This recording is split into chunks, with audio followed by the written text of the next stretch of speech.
Molo Sambonani, hello, how's it? Good morning, good morning, good morning. Welcome to the Thursday edition of Vuka Nazo, your morning news analysis show. My name is Sihle Ngobese, aka Big Daddy Liberty. Remember, your only price of admission here on the show is to hit that like button. Do it now. Smash that like button, whether you're watching on YouTube or on Facebook. If it is YouTube in particular, then subscribe to the channel. Join the over 41,700 of you who are subscribers on the show. Help me reach my goal of 50,000 subscribers by the end of the year. Guys, remember we have a website. Find us please at bigdaddyliberty.com. Now, with that jibber jabber out the way, how about we get straight into the news?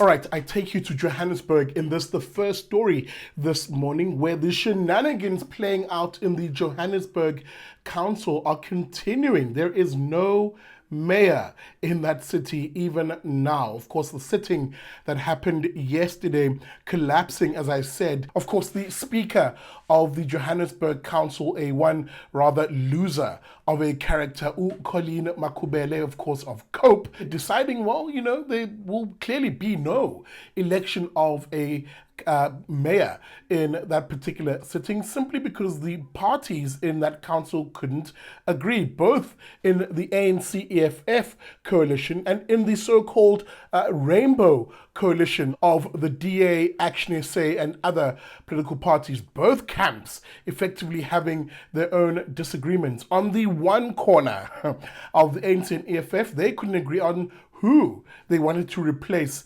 as Joburg mayor, of course, after their previous selected mayor from Al Jamar, a small political party that had fielded the previous mayor, of course, a rather hapless and useless A1 Tapelo Ahmad, of course, resigning after he quickly realized, hey man, I'm way over my head on this issue. And indeed, Joburgers themselves basically saying, what the fudge is wrong with this guy? Why is he such a loser? Why is he such an idiot? Nonetheless, that faction, of course, the ANC-EFF faction, now unable to decide on who they want to replace, with the ANC basically saying, stuff Al Jamar this time, how about they choose someone from within their own party to be mayor, and their coalition partners, the EFF, of course, saying, actually, no. We should choose another candidate from Al Jamar. That's the one side sort of having a bitter fight that collapsed, of course, as I said, that council sitting. Meanwhile, the Rainbow Coalition, as it is called, or the Reform Coalition, whatever your fancy is and how you refer to them, of the DA, Action SA, IFP, etc., well, they have their own ructions where effectively they also don't agree as to who should be the mayoral candidate for their faction, or their side rather, with the DA putting forward the name of Mpho Phalatse once again, whereas the other coalition partners putting Ufunzi Ngobeni of Action SA as their candidate. All of this, folks, happening on a single day, on what is meant to be a day where they choose a new mayor. Yep, you know what's coming. Hashtag politicians are trash. These individuals cannot even pick someone who will provide leadership and direction for them to go forward. Both particular groupings, of course, is who I'm talking about. But nonetheless, high drama on the day, as even Upanyaza Lesufi, the chairperson of the ANC in Gauteng and the premier of the province, who of course had been the puppet master of the ANC-EFF coalition, surprised when he faced a mutiny from his own councillors, those councillors in the ANC walking out in protest of being forced to effectively go one way or the other. This is how, of course, the News 24 wrote the story up.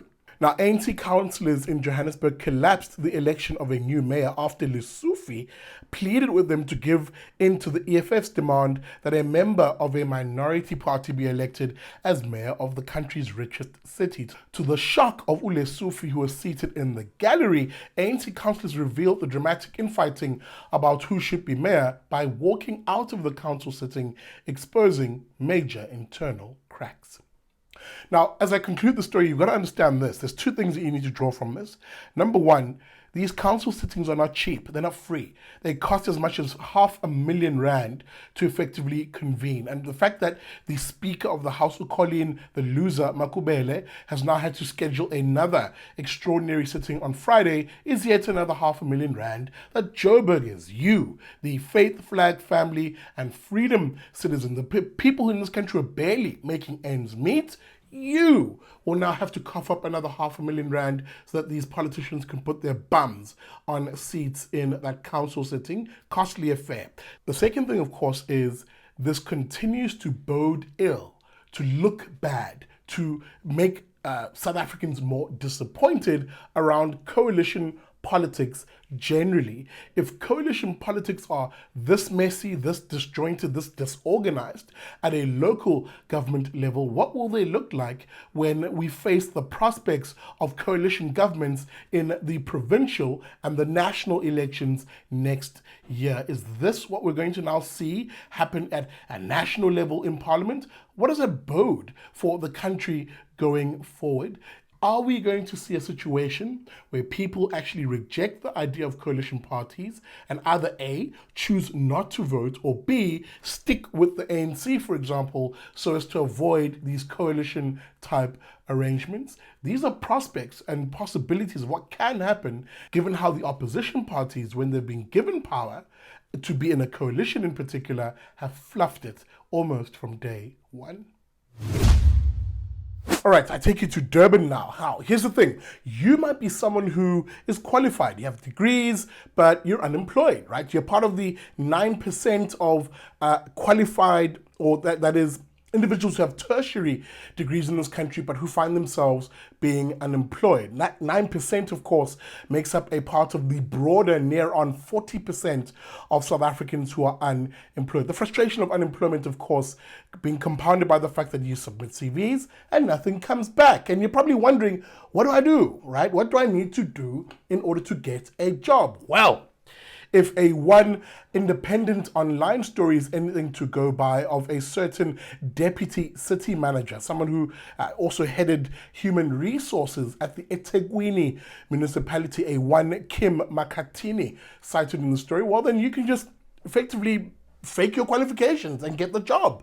Get the dream job you wanted by allegedly faking your qualifications. That is, of course, the allegations against this particular human being. And I'll tell you why this story is important to me, because there is far too many cases of like these where either local governments or provincial governments or even the national government, and yes, even the private sector, hires people who effectively are scam artists, people who fake their qualifications and often are employed in positions which are very important. They're central positions that have real ramifications for not only the financial success of that local government or business, or even the lives of other people. So these individuals who fake qualifications actually can place the lives of other people in danger. Now, as I said, I take you to Durban, to the eThekwini Municipality for my case in point, where, as I mentioned, this lady who's alleged to have faked her qualifications, Kim Makatini, did so when she was applying for the position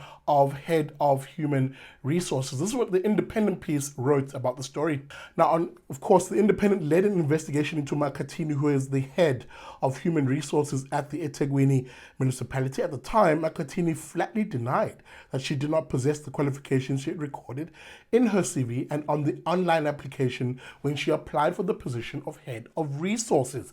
In her application, she recorded that she had a master's degree from the University of Glasgow and a national diploma in human resources from Damlin.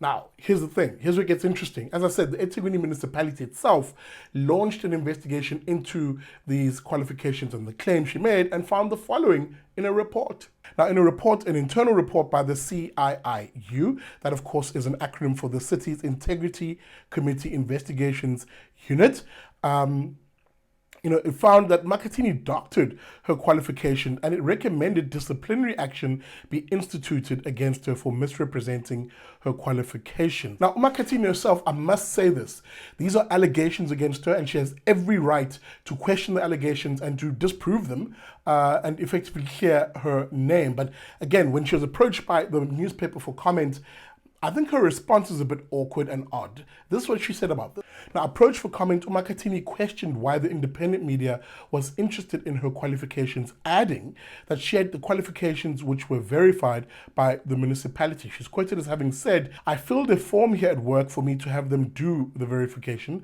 which they did. If you're wondering how I ended up in Glasgow, I obtained a scholarship through the British Council. That, of course, is according to Umakatini.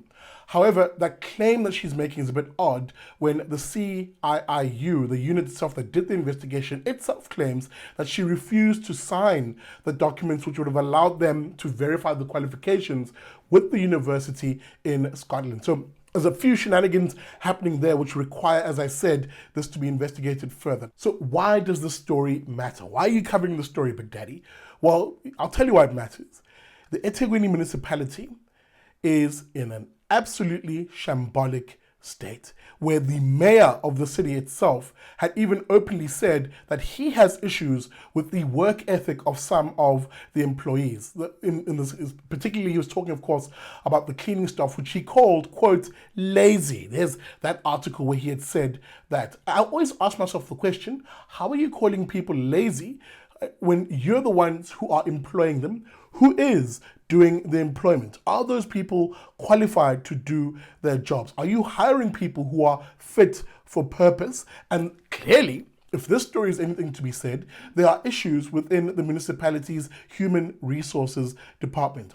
Is this municipality hiring people who are actually able to do its work? Firstly. Secondly, does it have people in the municipality who actually even have the right qualifications? So Makatini, I'm not picking on her, seems to be just a microcosm of what might be happening in this municipality and others, by the way, including private sector companies where people are simply not fit for purpose. How does this aid service delivery?